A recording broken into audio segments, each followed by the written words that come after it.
My name is Jessica. My mother raised me alone after divorcing my father when I was a small child. Even as a young child, I fantasized about being affluent and moving into a high-rise apartment because we didn't have much money. I worked hard in school and took on part-time jobs because I was determined to fulfill my dream. Eventually, I was accepted into a medical university. After getting my medical license and practicing plastic surgery, I became a cosmetic surgeon. I was modest and diligent in my savings even when my pay improved dramatically. I saved up enough money by turning 30 to purchase a skyscraper flat. I also gave money to my mother, who reared me, as a thank you. I had a few boyfriends while I was working, but I didn't realize I was 30 since I was more concerned with my profession than getting married. As I was beginning to believe that marriage would relieve my mother's concerns, I received a call from Harry, a friend from high school. I used to hang out with Harry a lot, but after I started college, we naturally lost contact and haven't seen each other since. In a nostalgic mood, I made plans to see Harry. Harry looked calmer than he had in high school, and it felt like we had both matured when I met him after all those years. Harry kept me entertained, and our discussion flowed naturally. I found myself progressively becoming attracted to Harry. We had a couple of dinner dates before Harry asked me out, and we began dating. In the end, I was married at the age of 31. I was looking to talk to Harry regarding something crucial before we were married. "Can I talk to you regarding a matter before we get married?" He answered, "Sure, what's up?" "I've been working hard and making savings since I was a student, and it's always been my dream to buy an expensive high-rise apartment." "What? I didn't know you had a dream like that. However, I don't have enough money to purchase a high-rise apartment," he stated, appearing worried. "I don't really care if you purchase it. I want to purchase it myself," I said. "Are you truly that wealthy that you can afford to buy a high-rise apartment? I don't mind if you decide to purchase it. I don't have a strong preference for a house," he remarked, showing empathy and support. "That's good to hear. I've already located a nice apartment. Would you like to check it out with me?" I was instantly enamored with the flat when we went to view it together.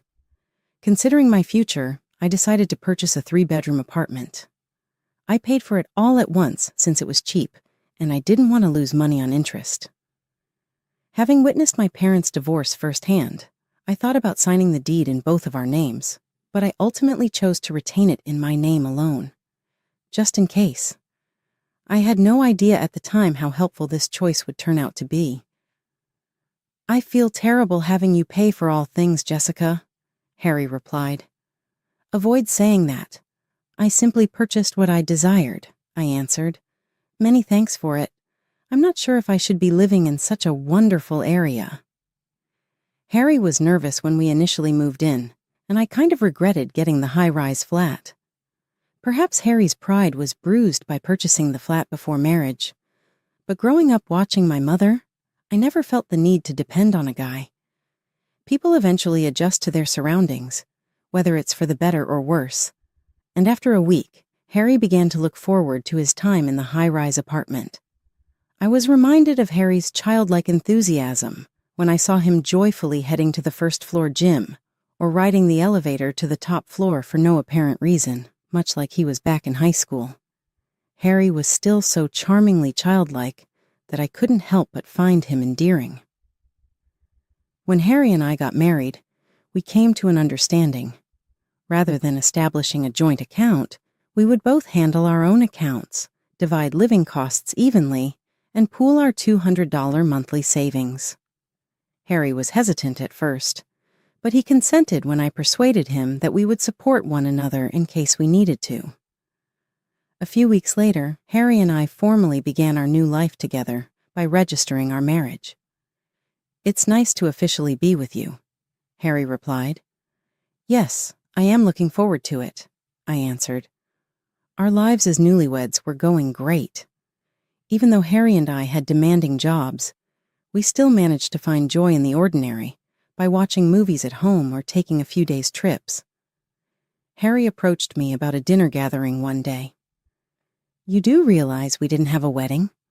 On our next day off, I want to present you to my college pals. Is it possible for me to invite them over?" Harry queried. "Yes, that's okay," I replied. We decided against having a wedding ceremony because I'd never really imagined being married, and we didn't have many family members, which would have made my mother uncomfortable. Leah, Harry's mother, expressed some disapproval, but his father persuaded her, and because Harry wasn't thrilled about it either, we ended up taking a few wedding pictures. Since I didn't know most of Harry's friends, I felt that this dinner party would be a perfect chance to get to know them. I met the 2 men and 2 women who were arriving on the day of the dinner with trepidation. "Greetings and salutations. Everyone is welcome to enter. Please feel at home," I said. "Nice to meet you. I'm Jessica." "It's good to meet you. Harry, you did a great job. She's stunning." Everyone said, "This place is so clean and spacious," and they all shared their opinions. Harry left his friends in awe. "Harry, this house is amazing." "Yes, it was difficult," Harry remarked. "I bought it, but I saved up little by little." It appeared that Harry's friends believed he had purchased the house, even though I was unable to comment. Most likely he overreacted and said it himself. I said nothing because I knew that it was customary for men to purchase houses and took Harry's pride into account. "I would also like to live in a place like this." "Harry, please give me one of the rooms," jokingly said Mia, a female friend. "If Jessica's okay with it, I'll get it ready." With all the praise, Harry seemed to be in a wonderful mood, and they were laughing together, their faces near. Their close proximity unnerved me, and glancing around, I saw that the other companions were becoming concerned as well. Mia turned to face me at that very moment and remarked, "It's great that Harry bought you such a nice house." "What does that mean, exactly?" She seems to be implying that I did nothing. I also made a financial contribution. It was all paid for by me. I wanted to argue with Mia, if only a little, because I was upset with her attitude. "Oh my goodness, you're a cosmetic surgeon, I see. I could never get cosmetic surgery done," Mia remarked.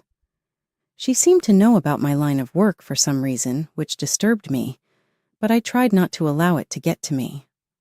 I forced a grin, thinking there would be no use in talking to Mia any longer. Even so, Mia persisted in attacking me while pretending to be cordial. "Don't let Jessica command you, Harry. Please ask me whatever you want to know about Harry, Jessica," she remarked. "I know him the best." Her remarks hurt, and it was obvious she was attempting to discredit me. Even though it was meant to be a fun evening, the atmosphere became tight. Mia continued to make insensitive remarks during the dinner party, requiring the other friends to intervene to mediate the situation. We had to finish the celebration early since the mood had become uncomfortable. Mia appeared bored as she walked away. "It was enjoyable. You must be exhausted, Jessica." "Thank you, it's okay. I'm a little fatigued. Mia is just something." "Yeah, she is really cute." I was going to say something aggressive, but Harry gave her praise instead. "What?" "Yes, she's adorable, but Mia is constantly interacting closely with others. I apologize for it." Harry grinned broadly. Mia was very touchy and had seated close to Harry at dinner. Indeed, it appeared as though you two were quite close. Speaking with her was difficult for me. "Jessica, you're just too intelligent. Mia is an average modern-day female." Why does he consistently take Mia's side? "I see. I'm sorry, but I'm heading to bed since I'm sleepy." I was anxious when I went to bed because I couldn't stay still. Harry began going out with his pals more frequently after that. We had a rough first year of marriage, but I didn't say anything because I didn't want to be controlling. Then, as our second year of marriage commenced, Harry made an unexpected statement. "I'm considering switching careers. My present employer doesn't seem like a place where I belong. My supervisors are all jerks, and I work a lot of overtime." He began to criticize his job more and more. Despite your claim that there was a lot of overtime, there was really very little, about 2 hours at most, a few times a month. However, you don't seem to be working too much overtime, and your pay seems reasonable. Isn't it a shame to give up? Are you planning to choose a more profitable job? Work isn't all about money, you know. That is accurate, though. There is more to work than money. I felt a little bad about my limited viewpoint.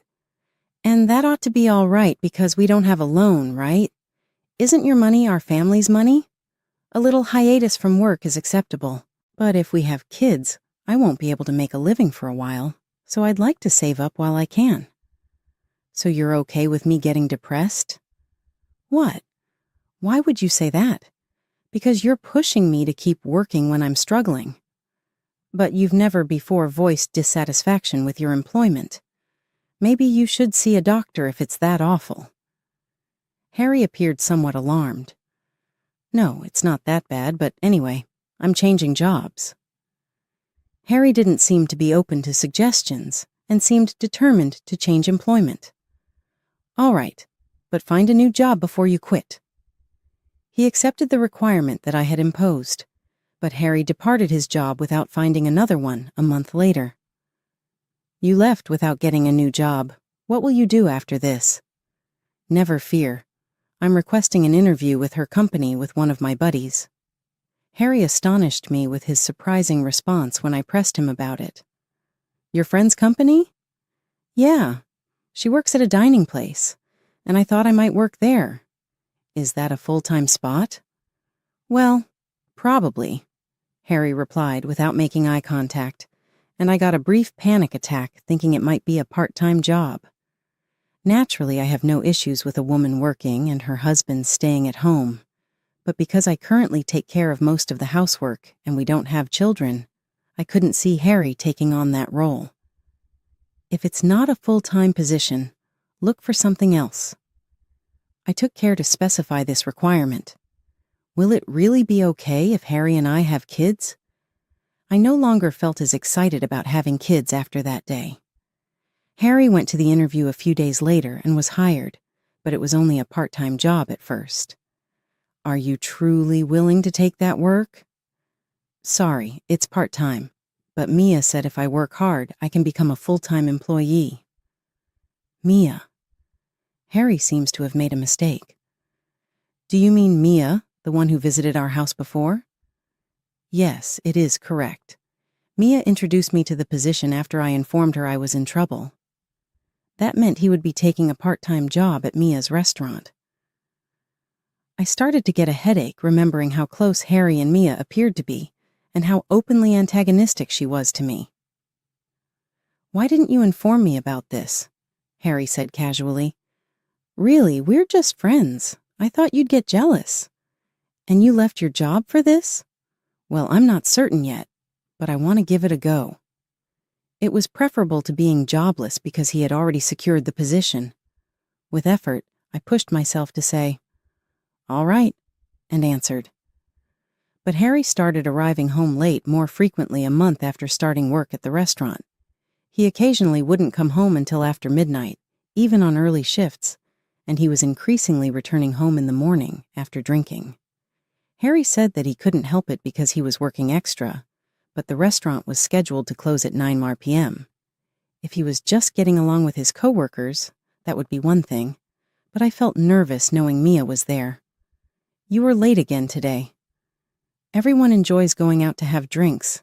I have to attend even though I don't want to because I'm a beginner. But are you fine with money? Well, I spent a lot this month, so I can't cover the living expenses or savings. Harry stopped making a financial contribution after moving to restaurant employment. If his lesser income prevented him from paying, that's one thing, but he was wasting all of his money on alcohol, and I was taken aback by his lack of preparation. Make sure you pay next month, I urged. Okay. Harry smiled nonchalantly. He didn't alter his conduct, though. He still went out drinking and returned home in the morning. Along with continuing to pay Harry's living expenses, I also ceased saving the $200 a month that we had agreed upon. What actions will we take moving forward? I was going to experience an even larger catastrophe while I was feeling uneasy. Jessica, I need to speak to you. What's up? My mom is getting a divorce and she wishes to live with us. A divorce? Yeah.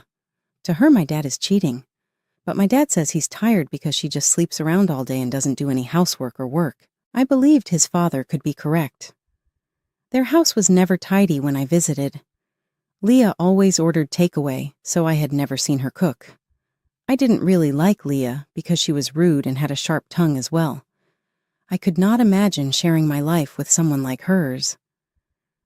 I'm sorry, Harry, but living alongside would be difficult for me. Why? I'm not close to Leah, and I'm not convinced I could get along with her. She's just gonna live with us, nothing else. I became enraged at his comment.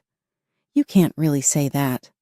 Since you don't even help with our living expenses, why should I take care of your mom? What? How are you able to say that? I'm spending cash on mingling. My future career will benefit from these contacts. Jessica, you're always thinking about money. He touched a nerve, but it was his actions that led me to believe this. There's an additional room, so it's fine, right? Well, for a maximum of 3 months.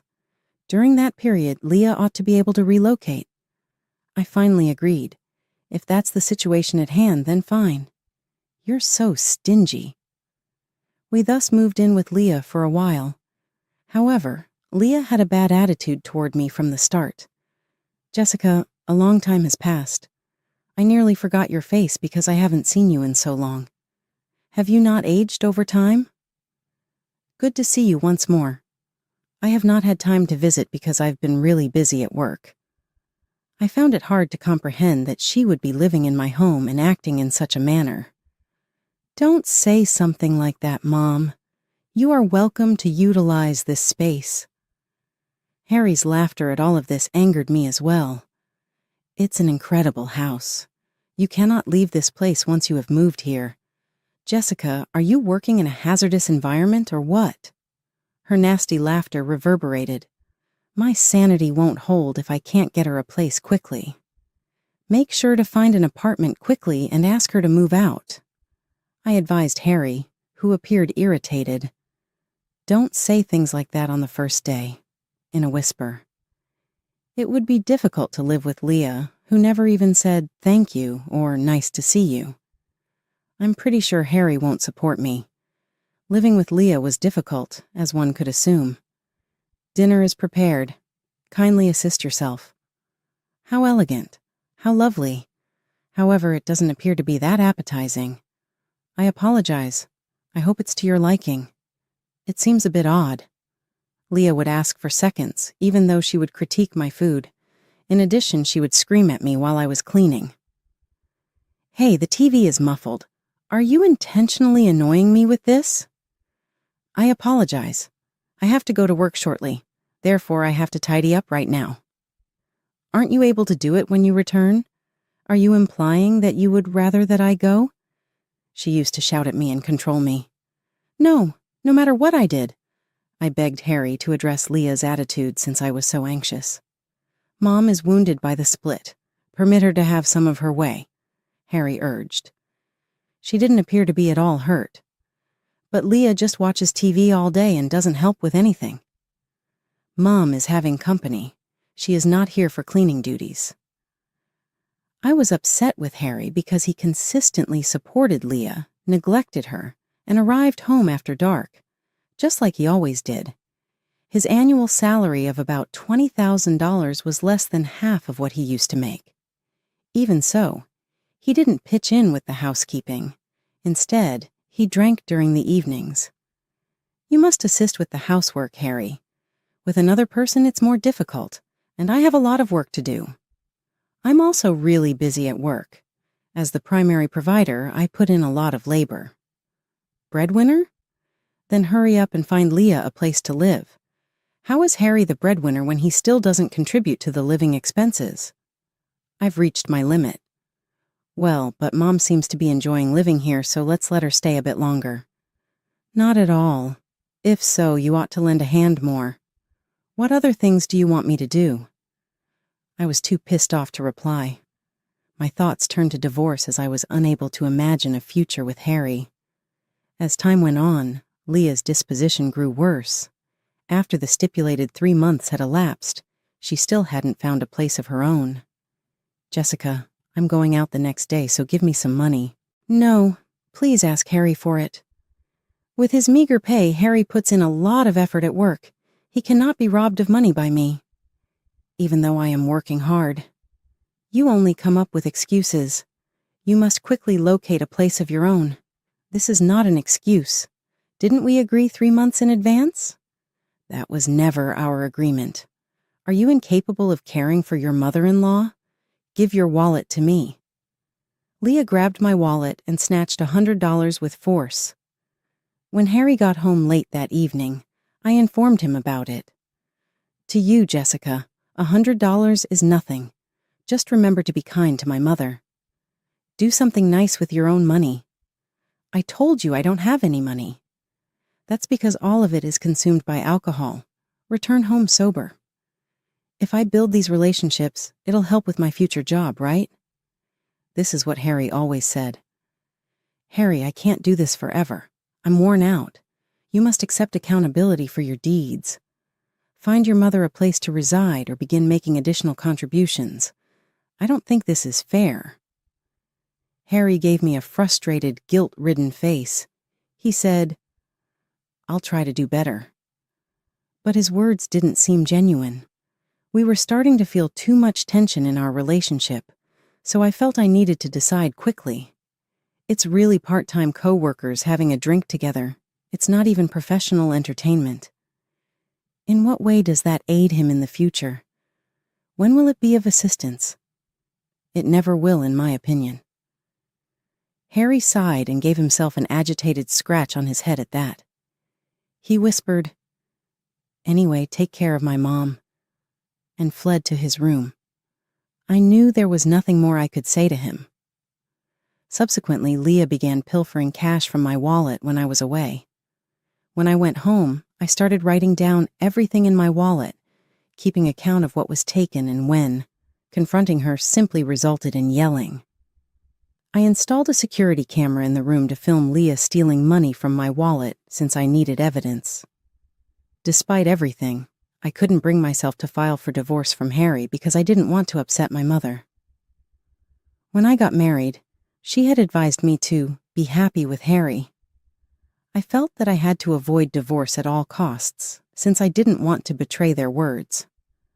I couldn't stand to be their ATM, though, and I had no idea how to get out of it or who to ask for support. I was the only one doing the housekeeping, so I had to hold back my tears as I worked, but the chores kept piling up. While washing laundry one day, I delved into Harry's jeans pocket and discovered a picture. It said, I love you, and featured Harry and Mia. They were having an affair. I snapped a quick photo of it and returned the pants without washing them. When I checked the pants the following day, the picture had disappeared. He's unhelpful, doesn't deal with Leah's problems, and now he's cheating. Such a man is not what I need in my life. I decided to file for divorce since the glue keeping me together broke. I left work early that day and went right to a detective agency. I don't have much proof that my spouse Harry is having an affair. Could you look into this? Yes, it will require roughly a week. Is that acceptable? I was concerned about their ability to obtain proof within a week, but after around 5 days, I received a call from the agency and promptly went over. Yes, Harry is being dishonest. These are the pictures. There were numerous pictures all around the desk. They showed Harry and Mia holding hands on the street, strolling hand in hand, and even making their way to Mia's house. Do you know this person? Yes, that is Harry's pal, Mia. She has just once visited our home. In Harry's jeans pocket, I discovered a picture of them together. I see. It appears that he is seeing her frequently because we were able to get this many pictures in a mere 5 days. I started the divorce process by taking the proof to a lawyer. I gave my mom a call that evening. "Hi, Mom. How are you doing?" "I'm doing fine. Thank you very much for calling. Jessica, how are you?" I started crying when I heard her voice. "Jessica, how are you feeling? Has anything occurred?" "I'd like to file for divorce. Sorry, I couldn't find happiness." I sobbed as I informed my mother what had transpired. She stayed with me all the way through, listening without interjecting. Remaining with someone who doesn't value you is not necessary. It's acceptable to go and later discover happiness. There's no need for an apology. "Thank you, Mom." She talked to me on the phone for a while until my tears stopped. I knew that she was the only family I needed when I heard her voice. I proceeded with the divorce with a newfound resolve. I severed my relationship with Harry and ejected Leah from the house, ending the toxic bonds that were holding me back. I had optimism for my future for the first time in a very long time. With my mother's continuous support, I was able to take back my life and pursue the happiness I truly deserved. A few days later, I heard Leah and Harry conversing while I was asleep in my room. Everything sounded loud to me, including Leah's voice.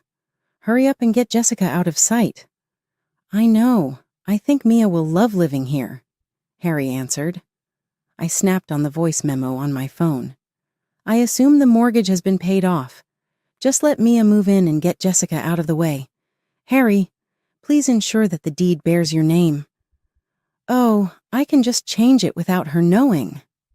Should the deed's name be changed? "I have to get all the house paperwork together right now. I have no idea what they have planned," I said to myself. "That haughty Jessica is not quite as pleasant as Mia. Yeah? Bring her over the next time. Once we get divorced, I'll get the other half of Jessica's money, and we'll be rich." Exactly. Just get all of her belongings out of the house. I was able to videotape everything, and their voices were very clear. I was going to keep my money and house intact. I spoke with my lawyer once more the following day and made a strategy. They would pay for all this time being used against me and betrayed. I kept acting like nothing was out of the ordinary after that, so they wouldn't detect my intentions. I pretended not to be bothered by Harry's affair and Leah's nasty remarks. I suffered it all knowing that I would never be able to forgive them. A few days later, they carried out their plot to expel me. My stuff was stacked in the doorway. "Today is the day, right?" I raised my voice and pretended to be astonished on purpose. I was wearing my voice recorder, of course. "Hey, Harry, what is this?" "At last, you're back." Leah smirked. "We packed your stuff for you." "What is happening?" "It implies to leave this place. This room is no longer yours. This is going to be Mia's room starting tomorrow. Mia is adorable and charming, unlike you, making her the ideal wife for Harry." Leah scoffed. "You're not needed here." "Isn't it odd for me to leave?" "Stop talking. You speak back all the time.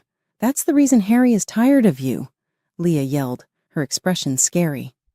Harry approached me with a satisfied expression on his face as I turned to face him in the back of the room. "Astonished? You are to blame." He shoved the divorce papers into my hands and said, "Here, take them." I had exactly what I desired in this. "Are you serious?" "That's ideal for me because I also desire a divorce. However, I own this house. You know, it's common for the wife to move out after a divorce. Are you even unaware of that? Thus, none of us are going to go." "Understood." Knowing I had the upper hand, I said coolly, "For now, I'll depart today." "Not only today." Leah sneered and interrupted, "Go forever." I packed everything and departed that night to make sure they really did reach the bottom. I completed the divorce paperwork while staying at a business hotel and sent it in first thing in the morning. I then went right to my attorney. "I filed the divorce papers at last. Send the alimony invoices, please." My lawyer answered, "They're already prepared," and sent Harry and Mia an invoice for $220,000 and $20,000 respectively. In addition, we decided to demand $5,000 from Leah in exchange for the money she had taken. I then signed the apartment's sales contract with a real estate agent. While Harry and Leah were away, I had the apartment inspected by a reputable real estate agent and listed for sale. Given the circumstances, it was obviously priced below market value, but that didn't bother me. Although I had pondered about staying in the flat, I felt uneasy about it after everything that had transpired, so I sold it and evicted them. What topic are you discussing? It cannot be sold without my consent, and I did not lie. Avoid making me chuckle. I have every right to sell that flat because I paid for it with my own money, and it was registered in my name before our marriage. I sent each of the affair photographs to Harry's messaging app individually while I was speaking. What's this all about? I'm sorry about the affair, but don't mess with the house. Do you damage the house? You didn't even help with the living expenses. This is my house. Even with me, you cheated. It is not your place to reside. And then Harry sent me a message. It was an image of the ownership part of the house deed, with Harry's name scrawled on it. He said, "Look, my name is on it too. Was that written by hand? Is it really what you believe would work? However, they said that they couldn't change the name without me." He admitted, "I thought this might work." I was shocked at Harry's lack of knowledge. "Would you mind asking a lawyer whether you believe that will work? I made that fictitious deed on my computer after listening to you talk, by the way. I purposefully left it there." "How dare you deceive me? Now, where are we meant to reside?" Harry sounded desperate in his voice. "That is no longer an issue for me. Perhaps a motel or an inexpensive apartment," I retorted icily. Leah's screams could be heard in the distance. "My mom is old. Don't you feel sorry for her?" "She must be in good health if she can yell that much. Get her a job somewhere," I shot back. "What a woman!" Harry cried out, his tone betraying his fury. "Better than a man who attempts to steal my house, cheats, and doesn't pay for anything. Now, do we resolve this out of court or promptly pay the alimony?" I made a threat. "I cannot afford to pay for a legal case." Harry was ready to cry when he said, "Please, at least reduce the alimony." "Don't worry, the alimony is routine. I need it all at once, though. Let's go to court if that isn't feasible. But I'll prevail," I said firmly. Harry said in a feeble voice, "No way." But I didn't feel sorry for him. "Don't be ridiculous." Leah abruptly grabbed the phone. "I'm glad to hear that you're doing well, yeah. Kindly give back every penny you took out of my wallet. I have video evidence of you taking it. I own the apartment and the money." Leah snarled, "You really are an awful woman." "Yes, I'm arrogant, and I'll never be able to forgive you." I said, "Go ahead and get in touch with me through my attorney," and ended the call. After that, they contacted me several times, but I didn't answer any of them. I had my lawyer give them a warning call when it became too much, and they promptly stopped calling. I sold the apartment and divorced Harry with success. I got a call from the real estate agent a few days later. "They won't leave the apartment," he told me, his voice full of frustration. I hired movers right away to get my stuff back, and I went over there. I opened the door and let the movers in. "Jessica, why are you in this place? That TV is mine." Harry let out a yell as soon as he saw us start to move. Harry and Leah were ignored as I gave the movers instructions to box everything. The vehicle was filled, one item at a time. "Stop it!" Harry yelled, but I ignored him. Mia came over to me then, her voice begging. "Jessica, put an end to it. I want Harry and me to be content here." "I understand, but I've already sold this house. Please go. You have no right to reside here." I firmly replied, "You can live together if you buy the house yourselves," and kept packing my items. When Mia found out I owned the apartment, she appeared astonished. "You've got a week to get settled," I told them as I shut the door behind me. After that, the real estate agent will remove the rest of your stuff and change the locks, so I suggest you leave soon."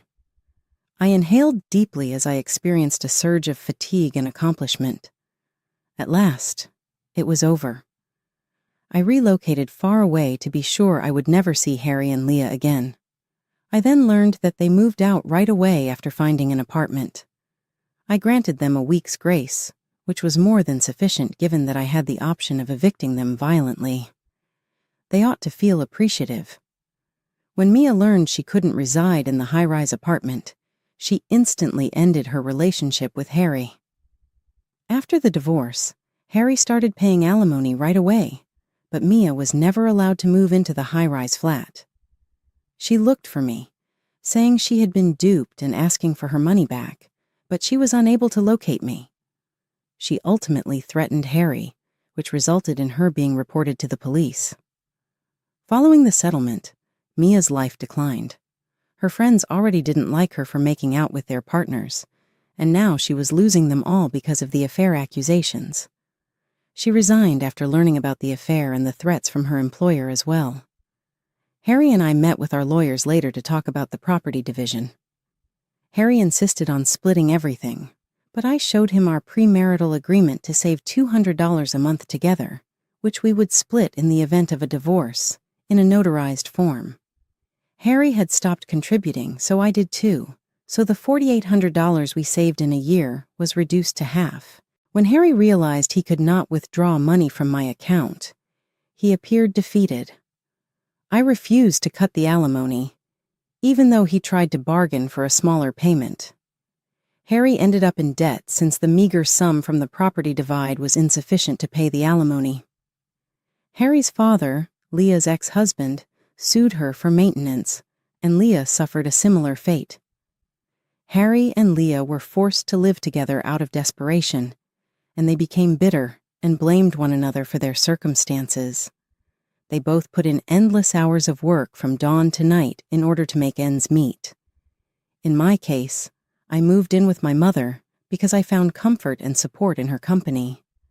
I went back to work as a cosmetic surgeon and started over. Currently enjoying her retirement, my mother led a happy life, taking occasional excursions. I was so thrilled to see her cheerful face. It gave me confidence that I was being a good daughter. I moved on from the past and concentrated on the future, appreciating the wisdom I had acquired and the peace I had developed in the face of hardship.